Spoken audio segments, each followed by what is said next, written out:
Travelling करते हुए आपने भी कभी दुकानदार को कहा होगा, भैया एक बिस्लरी देना। लेकिन हम आपको बता दें कि बिस्लरी का पानी पीने से मध्य प्रदेश में एक आदमी को फौरन आईसीयू जाना पड़ा। ये नदीम खान प्यास लगने पर शीतला डेयरी पे जाकर एक बिस्लरी की बोतल खरीदता है और जैसे ही उसने पानी पिया उसे काफी सारे हेल्थ इश्यूज हुए, जिसकी वजह से उसे फौरन हॉस्पिटल ले जाना पड़ा।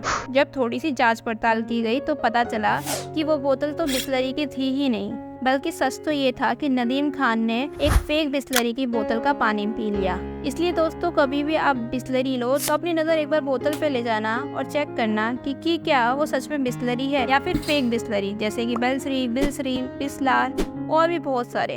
तो आखिरकार लोग फेक बिस्लरी क्यों बेचते हैं? आपने ये कहावत तो सुनी होगी कि जब भी लोग आपको कॉपी करने लगे तो आप ये समझ जाओ कि आप सक्सेसफुल हो। यानी कि बिस्लरी एक ऐसा ब्रांड है जो कि इंडिया में सक्सेसफुली वाटर इंडस्ट्री को रन कर रहा है। बिस्लरी के फेक ब्रांड होने का मतलब ये है कि बिस्लरी एक ऐसी ब्रांड है जो कि इंडिया में वाटर बॉटल इंडस्ट्री में काफ़ी अच्छा काम कर रही है।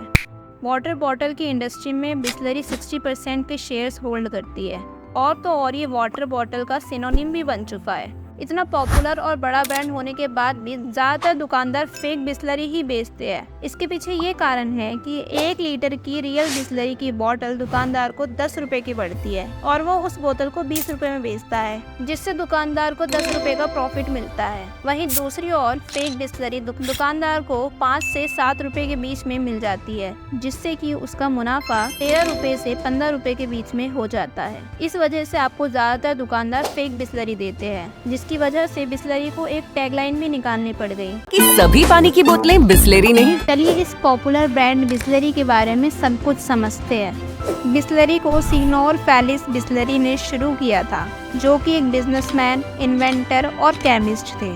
सिग्नोर फैलिस बिस्लरी का जन्म 20 नवंबर 1851 को हुआ। फैलिस बिस्लरी ने बिस्लरी को अल्कोहल रेमेडी के लिए बनाया था, लेकिन बाद में 17 दिसंबर 1921 में फैलिस बिस्लरी की डेथ हो गई, तो फैलिस बिस्लरी के फैमिली डॉक्टर रॉसी बिस्लरी के ऑनर बने। डॉक्टर रॉसी बिस्लरी कंपनी में लीगल एडवाइजर की तरह काम किया करते थे। डॉक्टर रॉसी के फ्रेंड के बेटे खुसरो सुंतुक की वजह से बिस्लरी इंडिया में आया। उस टाइम पर इंडिया को आज़ाद हुए ज़्यादा समय नहीं बीता था और नए नए बिजनेस की डिमांड इंडिया में बढ़ रही थी। तब डॉक्टर रॉसी के माइंड में एक बिजनेस प्लान आया कि वह सबको क्लीन वाटर प्रोवाइड करा सके। हालांकि इंडिया में उस समय सभी लोग हैंडपंप का पानी पीना पसंद करते थे, लेकिन इन सब के बाद भी बहुत सारे लोग क्लीन और मिनरल वाटर पीने की इच्छा रखते थे। इसलिए डॉक्टर रॉसी ने खुसरो सुंतुक के साथ मिलकर इस पे एक बिजनेस प्लान बनाया और 1965 में खुसरो सुंतुक ने मुंबई में सबसे पहला बिस्लरी वाटर प्लांट लगाया।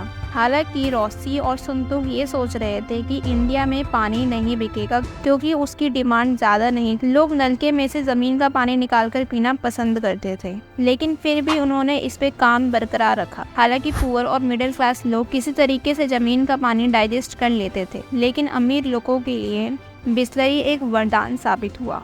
बिस्लरी ने इंडियन मार्केट में बिस्लरी मिनरल वाटर और बिस्लरी सोडा के साथ एंट्री की। शुरुआती दिनों में केवल इसे अमीर लोगों ने ही खरीदा, मगर थोड़े टाइम बाद रॉसी और संतु को एहसास हुआ कि इससे बिस्लरी केवल लिमिटेड लोगों तक ही जा पा रही है। जब खुसरो सुंतुक और डॉक्टर रॉसी इस चीज़ में नाकाम रहे तो उन्होंने कंपनी को बेचने का फैसला लिया और ये न्यूज़ चौहान ब्रदर्स के पास पहुंच गई। 1969 में रमेश चौहान ने इस कंपनी को 4 लाख रुपए में खरीद लिया।